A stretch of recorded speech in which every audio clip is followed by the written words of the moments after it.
সফল কতটা বিফল এর অন্যতম স্ট্যান্ডার্ড হচ্ছে এপিডিআর হত্যাকাণ্ডের বিচারটা কতটুকু করেছে। সরকার কিন্তু বাক স্বাধীনতায় সমাবেশের যে স্বাধীনতায় সেই জায়গায় কিন্তু সরকার শতভাগ একটা উদাহরণ সেট করে দিয়ে দিয়েছে। প্রিয় সহযোগিতা, আপনারা দেখেছেন 2000 শহীদ এবং 20,000 আহত রক্তের উপরে ইন্টারিম গভর্নমেন্ট দাঁড়িয়ে রয়েছে। আপনারা দীর্ঘ 16 বছর আপনারা এটা মুখ ফুটে বলতেও পারেন নাই এটা হত্যাকাণ্ড ছিল। এই সরকার যখন প্রথম গঠিত হয় আমরাই সর্বপ্রথম আমরা বলা শুরু করেছি এটা পিডিআর বিদ্রোহ না, এটা পরিকল্পিত পিডিআর হত্যাকাণ্ড। প্রিয় সহযোদ্ধা, আপনারা দেখেছেন এই ইন্টারিম গভর্নমেন্ট গঠিত হওয়ার পরেই যে বিষয়গুলোকে সর্বোচ্চ গুরুত্ব দিচ্ছে, আমরা দেশে বিদেশে আমরা সচেতন মহলে আমরা যারা আন্দোলন করেছে, যারা বাংলাদেশকে ধারণ করে বাংলাদেশের সার্বভৌমত্ব বিশ্বাস করে, আমরা সবসময় বলে আসছি এই গভর্নমেন্ট কতটা সফল কতটা বিফল এর অন্যতম স্ট্যান্ডার্ড হচ্ছে এপিডিআর হত্যাকাণ্ডের বিচারটা কতটুকু করেছে। আমরা শুরুতেই দেখেছি যখন কমিশন নিয়ে টালবাহানা শুরু হলো তখন কিন্তু আমরা দেখেছি আমাদের মাইন সরকার সহ আমাদের এই বৈষম্য বিরোধী ছাত্র আন্দোলনের পূর্ণ সমর্থনে আমরা এই কমিশনের জন্য আমরা আন্দোলন করেছি এবং সেখানে কমিশন গঠিত করা হয়েছে। প্রিয় সহযোদ্ধা, ইতিমধ্যেই আপনাদের উল্লেখযোগ্য সংখ্যক আমাদের বিডিআর ভাইদেরকে জামিনে মুক্তি দেওয়া হয়েছে। প্রিয় সহযোদ্ধা, আপনাদের যে কমিশন যেটি গঠিত হয়েছে এই কমিশনের একটি ধারা নিয়ে আপনাদের সবার এবং আমাদের সবারই হচ্ছে প্রশ্ন রয়েছে। সেখানে বলা হয়েছে অতীতে সরকার যে রায় দিয়েছে, অতীতের ফ্যাসিস্ট সরকার যে রায় দিয়েছে সেটিকে অব্যাহত রেখে পরবর্তী বিচার কার্যক্রম পরিচালিত করতে হবে। আমরা সেই জায়গা থেকে প্রিয় সহযোদ্ধা আমরাও সেই বিষয়টি নিয়ে প্রশ্ন তুলেছি, আমরা সেটি নিয়ে প্রশ্ন তুলছি এবং আমরা সেটি নিয়ে প্রশ্ন তুলব। আমরা আমাদের জায়গা থেকে নিশ্চিত করতে চাই আমাদের এই পিডিআর হত্যাকাণ্ডের কতটুকু বিচার হয়েছে, কতটুকু সুবিচার নিশ্চিত করতে পেরেছে এই ইন্টারিম গভর্নমেন্ট, সেটির উপরেই কিন্তু এই সরকারের সফলতা ব্যর্থতা নির্ধারিত হবে।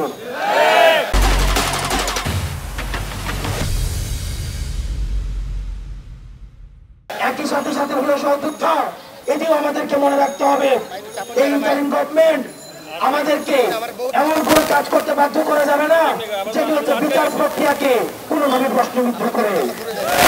একই সাথে আমাদের এটিও নিশ্চিত করতে হবে যাতে করে বিচারিক যতগুলো মানদণ্ড রয়েছে এই বিচারিক মানদণ্ডগুলো নিশ্চিত করে আমাদের এই পিডিআর হত্যাকাণ্ডের যে ভাইয়েরা যারা ভিক্টিম হয়েছে সেই ফ্যামিলিগুলো যেন ইনসাফ পায়, ইনসাফ প্রতিষ্ঠিত হয়।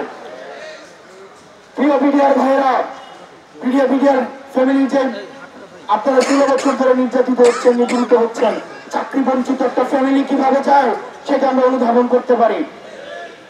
কিন্তু আমরা যদি বিচার প্রক্রিয়াটি ইন্টারন্যাশনাল মান নিশ্চিত না করে, আমরা যদি অত্যন্ত তড়িঘড়ি করে এই বিচারটি করার জন্য ইন্টারিম গভর্নমেন্টকে বাধ্য করি, আমরা যদি এই ধরনের কর্মসূচি দেই তাহলে সেটিকে নিয়ে আবার পরবর্তীতে আবার প্রশ্ন উঠতে পারে। আমরা চাই এই ইন্টারিম গভর্নমেন্ট হচ্ছে এই পিডিআর হত্যাকাণ্ডের হচ্ছে পূর্ণাঙ্গ সমাধান করে, এবং সেটি করতে গিয়ে আমরা বারবার যখনই কথা বলেছি, আমরা যখন আইন মন্ত্রণালয়ের কথা বলেছি, যখনই স্বরাষ্ট্র মন্ত্রণালয়ের কথা বলেছি, তখনই তাদের কাছ থেকে আমরা ইতিবাচক সাড়া পেয়েছি। অতীতের ফ্যাসিস্ট আচরণ আমরা এই সরকার থেকে এখনো পাই নাই। আপনারা কেউ বলতে পারবেন না এখনো পর্যন্ত ঢাকা শহরে 160টা আন্দোলন হয়েছে, কোন সরকার কিন্তু এখনো পর্যন্ত বলতে পারবে না এই আন্দোলনকে আগে থেকে এগুলো বাধা দিয়েছে। যত যৌক্তিক হোক অযৌক্তিক হোক, সরকার কিন্তু বাক স্বাধীনতায় সমাবেশের যে স্বাধীনতায় সেই জায়গায় কিন্তু সরকার শতভাগ একটা উদাহরণ সেট করে দিয়ে দিয়েছে।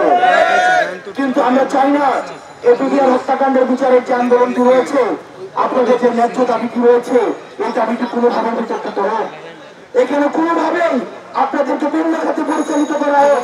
সেই জায়গা থেকে আমরা বৈষম্য বিরোধী ছাত্র আন্দোলন আমরা কিন্তু এই আন্দোলনে শুরু থেকেই আপনারা অস্বীকার করার কোন সুযোগ নেই, শুরু থেকে আমাদের নেতৃবৃন্দরা কিন্তু আপনাদের সাথে রয়েছে, আপনারা কিন্তু শুরু থেকেই তাদেরকে পাশে পাচ্ছেন। বিষয়টি কিন্তু এমন না, বিষয়টি কিন্তু এমন না যে আমরা আপনাদের যখন আন্দোলন এই পথে এসেছে তখন আপনাদের সাথে যুক্ত হয়েছে। প্রিয় সহযোদ্ধা, আপনাদের কাছে অনুরোধ থাকবে এই সরকার সবসময় আলোচনার দরজা উন্মুক্ত করে রেখেছে।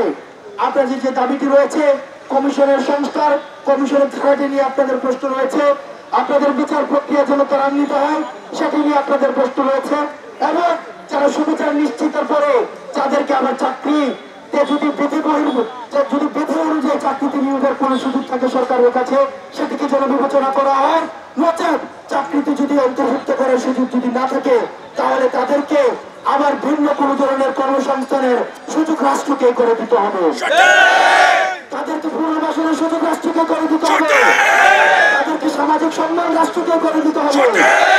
আজকে আপনারা দেখেছেন বিডিআরকে যেভাবে হত্যাকারী হিসেবে আমাদের চিহ্নিত করেছে, আজকে জাতীয়ভাবে আমরা তাদেরকে বীর হিসেবে আমরা চিহ্নিত করি। প্রিয় সহযোদ্ধা, সেই জায়গা থেকে আমরা আপনাদেরকে নিশ্চয়তা দিচ্ছি এই সরকার যেহেতু তার উন্মুক্ত রেখেছে, চর্চা উন্মুক্ত রেখেছে, সেই জায়গা থেকে আমরা পরজুড়ে আপনাদের কাছে অনুরোধ থাকবে অন্তত প্রত্যেক 15 দিন পর আপনারা একটা প্রতিনিধি দল আমাদের যিনি আইন মন্ত্রণালয়ের দায়িত্ব রয়েছেন, স্বরাষ্ট্র মন্ত্রণালয়ের দায়িত্ব রয়েছেন, আপনারা তাদের সাথে বসুন, কথা বলুন। আমরা এই সপ্তাহের মধ্যে আমরা এই আইন মন্ত্রণালয়ের পরামর্শে এবং স্বরাষ্ট্র মন্ত্রণালয় যেহেতু এই বিষয়ে যুক্ত, আমরা তাদের পরামর্শে এই সপ্তাহের মধ্যে আমরা দায়িত্ব নিচ্ছি যে আমরা তাদের সাথে আমরা তাদের অনুমতি ক্রমে আপনাদের প্রতিনিধির সাথে একটা মিটিং আমরা নিজেরাও সেখানে অংশগ্রহণ করবো। একই সাথে এই মিটিং এর ধারাবাহিকতা অব্যাহত থাকবে। আমরা একটা মিটিং করলাম তারপরে চলে গেলাম, আমাদেরকে পেপার পত্রিকা দেখে আমাদেরকে খবর নিতে হবে সেইটা না, বরং আমাদেরকে অন্তত 15 দিন পর আমাদের এই মিটিং এর ধারাবাহিকতা অব্যাহত থাকবে এবং কি হচ্ছে না হচ্ছে সেটা আমাদেরকে সরাসরি আমাদেরকে ফিডব্যাক দিতে হবে, এবং প্রত্যেক 15 দিন পর আইন মন্ত্রণালয় যেন আমাদেরকে ফিডব্যাক দেয় আপনাদের প্রতিনিধির সাথে তারা যেন নিয়মিত মিটিং করে আমরা সেগুলো আপনাদের আমরা জানাবো।